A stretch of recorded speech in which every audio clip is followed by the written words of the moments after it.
दोस्तों, कर्म कर्म क्या है? एक मनुष्य को भिखारी बना सकता है और एक मनुष्य को मालिक भी बना सकता है। तो सच में कर्म क्या है और कर्म कितने प्रकार का है? कर्म मुख्यतः तीसरा जो क्रियमाण कर्म है ना, कर्म के अनुसार एक मनुष्य खुद जान पाएगा मेरे साथ भविष्य में क्या होने वाला है। तो चलो बिना देर किए आज की वीडियो को शुरू करते हैं। हरे कृष्ण दोस्तों, मैं हूँ शुभम साय। दोस्तों, कर्म कर्म का मतलब क्या है? लोग कहते हैं जो पैसा कमाता है वो ही कर्म करता है। नहीं, पैसा अलग बात है, एक कर्म की मामला है। कर्म आप उड़ते हो, बैठते हो, चलते हो, पीते हो, ये सभी एक एक कर्म ही है। आप सांस ले रहे हो, ये भी एक एक कर्म ही है। कर्म के मतलब ये नहीं कि जो पैसा कमाता है वो ही कर्म करता है। नहीं, कर्म आप बैठते हो, चलते हो, फिरते हो, जो भी करते हो, आप सांस भी ले रहे हो, ये भी एक एक कर्म ही है। और जो अच्छा कर्म करेगा वो अच्छा फल पाएगा और वो बुरा कर्म करेगा तो बुरा फल पाएगा। ये सृष्टि का अटल विधान है। तो दोस्तों, कर्म कितने प्रकार का है? कर्म मुख्यतः 3 प्रकार का है। पहला है संचित कर्म। दोस्तों, संचित कर्म क्या है? संचित का मतलब जमा, मतलब इकट्ठा, जहाँ कर्म का इकट्ठा होकर रहता है। मतलब तुम्हारा जितना भी जन्म हुआ है आज तक, तुम्हारा जितना भी जन्म हुआ है आज तक, उसका सब कर्म जहाँ इकट्ठा होकर रहता है उसको कहते हैं संचित कर्म। और वो संचित कर्म बहुत बड़ा कर्म है, क्योंकि आपका जितना भी जन्म हुआ है वो उन जन्म का सारा कर्म वहाँ पे इकट्ठा होकर रहता है, इसलिए वो बहुत बड़ा कर्म है। और दूसरा क्या है? दूसरा है प्रारब्ध कर्म। प्रारब्ध, आप इस जन्म में जो कर्म किए हो वो कर्म को प्रारब्ध कर्म कहते हैं।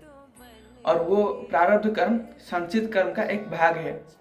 आप जो कर्म करते हो वो कर्म संचित कर्म में जमा होकर रहता है। और प्रारब्ध कर्म, आप इस जन्म में जो कर्म किए हो वो कर्म का फल आपको मिल रहा है, उसको प्रारब्ध कहते हैं। और तीसरा क्या है? तीसरा है क्रियमाण कर्म, जो आपके हाथ में है। इसको बड़ा गहराई से समझो, क्योंकि ये आपके हाथ में है। अगर आप चाहोगे इस क्रियमाण कर्म को लेकर आप अपना भाग्य को बदल दोगे और अपना भविष्य को उज्जवल कर पाओगे। इसलिए इस कर्म को बड़े गहराई से समझो। क्रियमाण कर्म जो अभी चल रहा है, जो आप अभी कर्म करते हो, जो वर्तमान आप कर्म करते हो। अगर आप अभी वर्तमान किसी का बुरा चाहते हो, किसी का खराब कर रहे हो, तो आपके साथ भी भविष्य में वैसा ही होने वाला है। क्योंकि भगवान कहते हैं किसी का कर्म नष्ट नहीं होता है, क्योंकि मनुष्य जो कर्म करता है उसे वो कर्म का फल उसे लौट कर ही मिलता है, उसे वापस मिल जाता है। आप अगर किसका भला चाहते हो तो आपका भी भला ही होगा। अगर आप किसी का बुरा चाहते हो, किसी का बुरा करते हो, तो आपके साथ भी वैसा ही होने वाला है। क्योंकि कर्म है भाई, कर्म किसी का नष्ट नहीं होता है। आप वर्तमान जो जिस तरह कर्म करते हो, आपको भविष्य में उसी तरह फल मिलने वाला है। तो आपके हाथ में क्रियमाण है। क्रियमाण का मतलब वर्तमान का कर्म ही क्रियमाण है, और वर्तमान आपके हाथ में है। अगर आप वर्तमान किसी का बुरा चाहते हो तो आपके साथ भी वैसा ही होने वाला है भविष्य में। अगर आप किसी का भला चाहते हो तो आपके साथ भी भविष्य में वैसा ही होने वाला है।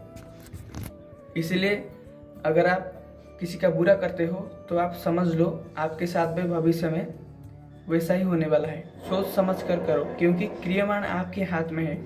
क्रियमाण का मतलब वर्तमान आपके हाथ में है। जो भी वर्तमान जिस तरह कर्म करोगे, जो कर्म करोगे, वो उसी कर्म के अनुसार आपको भविष्य में फल मिलने वाला है।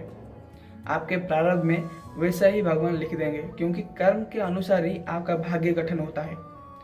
अगर आप किसी का बुरा चाहते हो तो आपका भी भविष्य में निश्चित बुरा ही होगा। अगर आप किसी का भला चाहते हो तो आपके साथ में निश्चित भलाई होगा। तो क्रियमाण आपके हाथ में है, तो क्रियमाण के अनुसार ही आपका भविष्य आप खुद जान पाओगे। अच्छा कर्म करो, सत्य मार्ग पर चलो, नाम जप करो।